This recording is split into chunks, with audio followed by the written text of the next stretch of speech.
I took AP Biology in 11th grade, and I vividly remember feeling horrid as I sat down to take the AP test. I wasn't sick or anything, I just knew I was about to have my ass handed to me. For me, biology was nothing more than a 50-minute detour on the way to debate class. I didn't understand photosynthesis, and I didn't give a shit about genetic probabilities. So as I took my seat in the library, I made a somewhat bold decision. I randomly filled in the Scantron sheet, and I wrote a nice note to my teacher, thanking him for his time in the essay section, and then I turned in my test. 17 minutes later.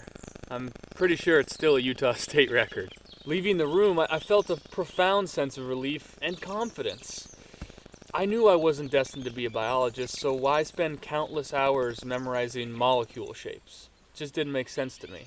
For a long time, school was a place you went to learn 6 times 13, or the date of the Pearl Harbor attack, or the definition of onomatopoeia. The goal was to learn wide, something about everything. And it turns out that our expanding industrial economy desperately needed lots and lots of workers who were basically educated and very obedient. And that worked really beautifully for a long time. But the world is changing. Companies don't need an endless supply of basically trained workers anymore. All of those jobs have either gone overseas or are going to robots right now. If you want proof, consider that nearly all of the 10 million jobs that were created between 2005 and 2015 were temporary work, aka not full-time. Think Uber drivers. I don't think that trend is going to reverse itself. Do you?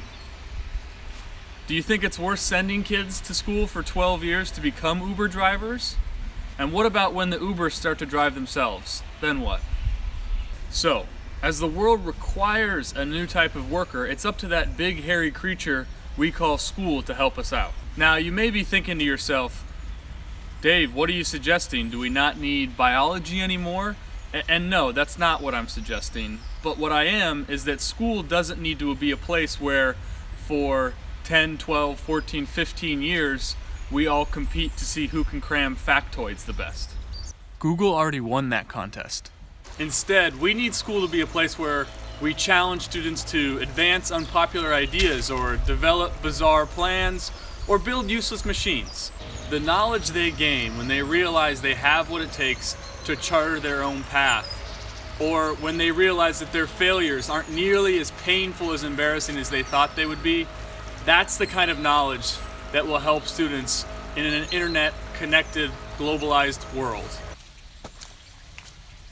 I'm here to work my ass off to show schools that students need a radically new path if they're going to be successful in their lives. If you'd like to join me, please get in touch via the notes below. Thanks.